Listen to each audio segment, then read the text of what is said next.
పానం మంచిగా లేకుంటే దవాఖానకు పోయి చూపించుకుంటాం. జరంత పెద్ద బీమార్ అయితే సర్కార్ దవాఖానలో సౌలతులు ఉండవని ప్రైవేట్లకు పోతారు. ఉతగనే అవుతుందా? వేలు లక్షల రూపాయల బిల్లులు కట్టాల్సి వస్తుంది. మనిషి పానం కంటే ఎక్కువ కాదు కాబట్టి ఆడనో ఈడనో తెచ్చి కడుతుంటారు. గా బిల్లులన్నీ దాచిపెట్టి సర్కార్కు అర్జీ పెట్టుకుంటే మీదికెళ్ళి ఎంతో కొంత పైకం సాయం చేస్తారు.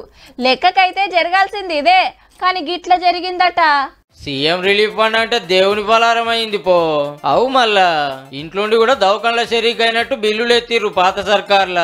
ఆపరేషన్ కాకున్నా అయినట్టు, కాలిరగకున్నా ఇరిగినట్టు, గుండె నొప్పి రాకున్నా వచ్చినట్టు దొంగ బిల్లులు పెట్టుడు, సర్కార్ పైసలు ఇచ్చుడు జోరుగా నడిచింది.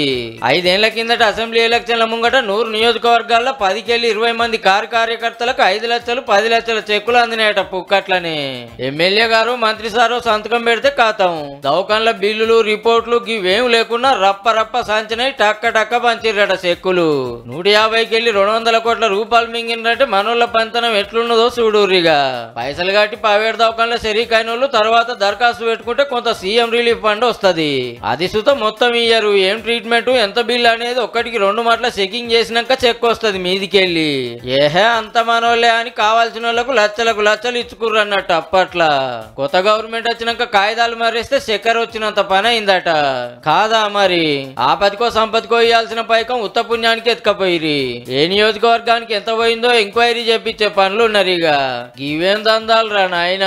ఇండ్ల కాడ పింఛన్ల కాడ గొర్రెల కాడ ఏడు ఎంత దొరుకుతా అంత తిన్నట్టుర్రు. ఎందుకైనా మంచిదో పారి రికార్డులు చెకింగ్ చేయరు సార్లు. పెళ్లి కాకుండా కళ్యాణ లక్ష్మి చెక్కులు గిట్లా పంచినరో ఏమో మరి.